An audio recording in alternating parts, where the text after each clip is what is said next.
प्राचीनेषु भारतीयेषु नगरेषु अन्यतमं पाटलिपुत्रम अनुंगम वसति विचित्रम महानगरम बभुआ। अभी जो है हम लोग जो पढ़ रहे हैं पाटलिपुत्र वैभवम का परिचय पिछले क्लास में हम पढ़ा चुके हैं। अगर उसको आप नहीं देखें तो लिंक जो है इस वीडियो के डिस्क्रिप्शन में, उसको जाकर पहले देख लीजिए। और आज जो है क्लास दूसरा है इस चैप्टर का, और लिखा हुआ कि प्राचीनेषु भारतीयेषु नगरेषु अन्यतमम पाटलिपुत्रम अनुगम वसति विचित्रम महानगरम बभुआ।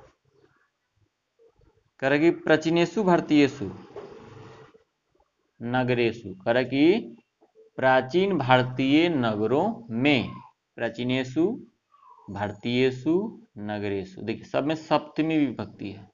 जैसे अगर बालक शब्द पढ़े होंगे आप, तो आप उसमें पढ़े होंगे बालकेषु, होता है ना, बालके बालकयो बालकेषु। सप्तमी विभक्ति क्या होता है? अधिकरण कारक में या पर, उसका अर्थ वही होता है ना। और यहाँ चूंकि बालकेषु मतलब बालकों में, इसलिए नगरेषु मतलब नगरों में। तो क्या लिखा है? प्राचीनेषु भारतीयेषु नगरेषु अन्यतमम, कह रहे कि प्राचीन काल में भारतीय नगरों में अन्यतमम यानी सबसे अलग, पाटलिपुत्रम, कह रहे कि प्राचीन काल की बात करें तो प्राचीन भारत के इतिहास में जितने सारे भारत में नगर थे, सभी नगरों में सबसे अलग और सबसे ऊंचे दर्जे का जो नगर था कौन हुआ करता था? पाटलिपुत्रम अनुगम वसति विचित्रम। विचित्र प्रकार का जो नगर था कौन था? पाटलिपुत्र था। नहीं, महानगरम बभुआ, क्या हुआ? महानगर था।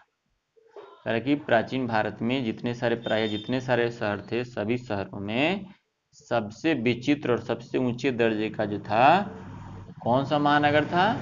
पाटलिपुत्र था। आगे कह रहा कि तद विषय दामोदर गुप्तो नाम कवि कुटनीमताख्य काव्य कथयति। तद विषय मतलब उसके विषय में, किसके विषय में?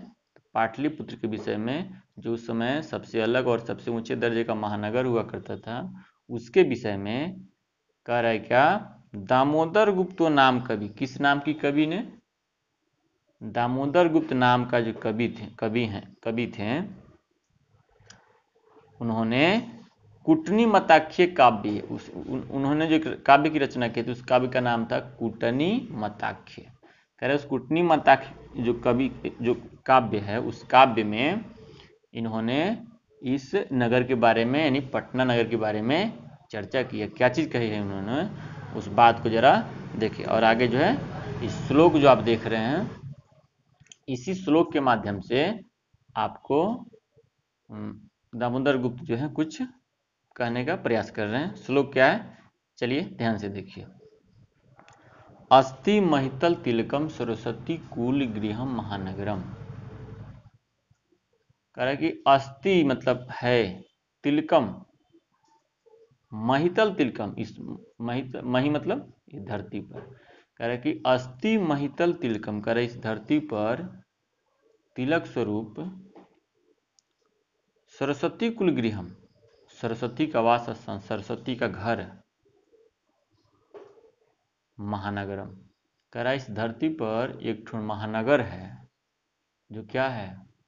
सभी नगरों में उसका स्थान क्या ऊंचा है। कह रहे अस्ति महितल तिलकम, तिलक स्वरूप महानगर है।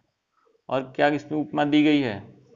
सरस्वती कुल गृहम महानगरम, यानी सरस्वती जी का कुल गृह है। कह रहा है कि यहाँ ये जो नगर है, यहाँ सरस्वती का वास है। और इसका सीधा और स्पष्ट मतलब ये हुआ, यहाँ यह जो नगर है, यह जो धरती है, किसकी धरती रही है? विद्वानों की धरती रही है। सिंपल क्वेश्चन फ्रेम करेगा आपसे, बोलेगा कि प्राचीन भारत के इतिहास में, प्राचीन भारत के समय में सबसे विचित्र महानगर कौन था? तो आंसर करेंगे पाटलिपुत्र। या पूछे आपसे कुटनीमताख्य के लेखक कौन है? तो आंसर क्या करेंगे? दामोदर गुप्त। या सरस्वती कुल गृहम महानगरम जो कही गई है, किस कवि ने कही है इस बात को? तो दामोदर गुप्त ने कही है। किस काव्य में कही है? तो कुटनीमताख्य में कही है। या बोलेगा महितल तिलकम किस महानगर का उपनाम है? तो पटना का उपनाम है। समझ रहे हैं? ऑब्जेक्टिव क्वेश्चन को आप बिल्कुल ध्यान से सुनेंगे, आप बहुत ही आसानी से इस क्वेश्चन को सॉर्ट आउट कर देंगे, हल कर देंगे अगर ध्यान से सुने रहेंगे तब। इसमें आगे देखिए लिखा होगा कि नामना पाटलिपुत्रम परिभूत पुरंदर स्थान। कह रहा है कि पुरंदर स्थान, जो मतलब आप जानते होंगे सभी देवताओं में सबसे महान किसको माना जाता था पहले? इंद्र को। तो वही कह रहा है जो देवताओं में जो इंद्र का जो सबसे प्रथम स्थान है, नगरों में महानगरों में सबसे प्रथम स्थान कौन है? पटना का। इस श्लोक में इस बात को दर्शाने का प्रयास किया गया। आगे लिखा हुआ कि इतिहास सूर्यते यत गंगयास्त्रीय बुद्ध काले पाटलिग्राम स्थित आसित। कह रहा है इतिहास में ऐसा सुना जाता है गंगयास्तीरे बुद्ध काले, भगवान बुद्ध के समय में गंगा के तट पर पाटलिग्राम स्थित आसित। कौन सा गांव स्थित था? पाटलिग्राम स्थित था। पाटलिग्राम, पाटलिपुत्र नहीं, पाटलिग्राम। किसके समय में? भगवान बुद्ध के समय में। अगर भगवान बुद्ध के समय में आज जो पाटलिपुत्र है या पटना है या महानगर है, वो भगवान बुद्ध के समय में उसका क्या नाम था? पाटलिग्राम। और कहाँ स्थित था? गंगा नदी के तट पर। यत्र च भगवान बुद्ध बहुकृत्व समागत, जहाँ भगवान बुद्ध बहुतों बार, कई बार आए थे। कहाँ आए थे? पाटलिग्राम में आए थे। ध्यान रखिएगा, पाटलिग्राम और पाटलिपुत्र एक नहीं, दोनों अलग अलग चीज हो गया है। बोलेगा भगवान बुद्ध के समय में जो पटना है उसका क्या नाम था? तो पाटलिपुत्र नहीं बोलेंगे, पाटलिग्राम बोलेंगे। आगे कह रहा है क्या, और इसमें बता ही दिए कि उसमें कह रहा है कि यत्र च भगवान बुद्ध बहुकृत्व समागत, जहां भगवान बुद्ध अनेकों बार गए थे। तेन कथितम आसिद्ध यत ग्रामो अयम महानगरम भविष्य। उन्होंने कही थी इस बात को, उन्होंने इस बात को कहा था कि ग्रामो अयम महानगरम भविष्य, यह आज जो गांव है, यह गांव आने वाले समय में भविष्य में जो है क्या होगा? महानगरम भविष्य। क्या हो जाएगा? महानगर होगा। किंतु कलहस्य अग्निदाहस्य जलपुरस्य च भयात सर्वदा क्रांतम भविष्यति।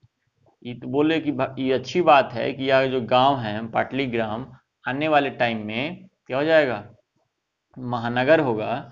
लेकिन खराब बात क्या है या दुर्भाग्य वाली बात क्या है? बोले कि ये जो महानगर होगा उसको तीन चीजों से हमेशा क्या रहेगा? भयभीत रहेगा। कौन कौन चीज? कलहस्य, अग्निदाहस्य और जलपुरस्य। मतलब कलह, आग और बाढ़। कलह से, आग से और बाढ़ से हमेशा क्या रहेगा? भयभीत रहेगा। कौन महानगर? पटना। इन्होंने इस बात को किसने बताई थी? ये बात किसने कही थी? भगवान बुद्ध ने कही थी। बोलेगा पटना किन किन चीजों से हमेशा भयभीत रहेगा? तो कलह से, अग्नि से और जल से, यानी बाढ़ से। आगे कह रहा है कि कालांतरेण पाटलिग्राम एवं पाटलिपुत्र मिति कथिता। कह रहा है कि कालांतरेण कुछ समय के बाद, कुछ समय के अंतराल, काल के अंतराल पर, कुछ कालखंडों के बाद पाटलिग्राम एवं पाटलिपुत्र मिति कथिता, पाटलिग्राम को ही कुछ समय के बाद में पाटलिपुत्र कहा जाने लगा। मतलब पाटलिग्राम ही बाद में क्या कहलाया? पाटलिपुत्र कहलाया। चंद्रगुप्त मौर्यस्य काले अस्य नगरस्य शोभा रक्षा व्यवस्था च अति उत्कृष्ट आसीत् इति यूनान राजदूत सुमेधास्तनीज स्वसंस्मरणेषु निरूप्यते। चंद्रगुप्त मौर्य के समय में अस्य नगर से, इस नगर की शोभा रक्षा व्यवस्था च अति उत्कृष्ट आसीत्। अरे भगवान चंद्रगुप्त मौर्य के समय में पटना की स्थिति क्या थी? अति उत्कृष्ट थी। कह रहे कि इति यूनान राजदूत, ऐसी जानकारी यूनान राजदूत मेगास्थनीज, ऐसी जानकारी यूनान के राजदूत मेगास्थनीज ने अपने पुस्तक में की है। कह रहा है कि चंद्रगुप्त मौर्य के समय पटना की स्थिति अच्छी थी। इस बात की जानकारी कहाँ से मिलती है हमको? इस बात की जानकारी हमको मेगास्थनीज के दस्तावेज से मिलती है, उसके पुस्तक से मिलती है, जो यूनान का था और भारत भ्रमण पर आया था।